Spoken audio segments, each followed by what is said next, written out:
एथिरे दुई प्रकार जिनस इनवल्व थिला। एक जे से गाड़ी गुड़िक पुराना गाड़ी से राज्य रे चलाऊना ताकू आमर लोक मैंने सेकेंड हैंड किणिक आणुले। यह यात्री परिवहन पर विपदपूर्ण थिला एवं परिवेश अनुकूल नथिला। प्रथम तो एक नोटिफिकेशन नुह, यह एक एसटीए रो 2023 मसीहार निष्पत्ति। यहाँ निष्पत्ति नेवार उद्देश्य होची पुराना अन्य राज्यर गाड़ी किसी पुराना गाड़ी के आम राज्यर किसी लोक मैंने किणिक आणुले चलेबा निमंते। एथिरे दुई प्रकार जिनस इनवल्व थिला। एक जे से गाड़ी गुड़िक पुराना गाड़ी से राज्य रे चलाऊना ताकू आमर लोक मैंने सेकेंड हैंड किणिक आणुले। यह यात्री परिवहन पर विपदपूर्ण थिला एवं परिवेश अनुकूल नथिला। तेणु 1998 मसीहार मान्यवर हाइकोर्ट पुराना गाड़ी गोटे आपंकर थी महानदी बस पड़ जाता से हाइकोर्ट एक सीरीज ऑफ केस रे निष्पत्ति माने निर्देश देते जे अन्य राज्यर जो गाड़ी गुड़िक से रद्दी करदे ताकू आम राज्यर लोक कहीं किणुंट।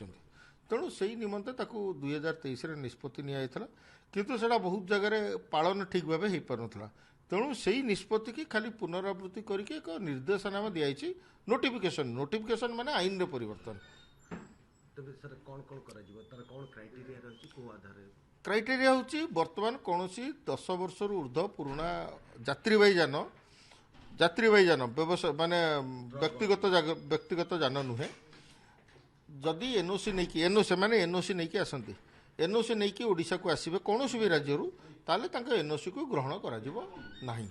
किंतु जदि आम राज्य जो मैंने आगुरी आनिकी चलाउछंती से 10 वर्ष रू कि 12 वर्ष रू जे पर्यंत से गाड़ी उपयुक्तता प्रमाणपत्र थी से चल पारे बा अन्य राज्यर गाड़ी जो गुड़िक चलाचल कर राज्यर परमिट आम राज्य को काउंटर सिग्नेचर चलाउछंती से गाड़ी गुड़िक चलाचल कर आम राज्य आसिक चेंज ऑफ एड्रेस करुले ओनरशिप ट्रांसफर करुले जो 10 वर्ष पुराना गाड़ी ताकू प्रतिबंधक कराई। अन्य राज्य धरतु गोटे गाड़ी आंध्र प्रदेश गोटे गाड़ी टेम्परेरी सी राज्यर गाड़ी सी आम राज्य को गोटे किसी क्षण आसिया चाहूँगी सी गोटे टेम्परेरी परमिट करी सी आम राज्य को आसपार।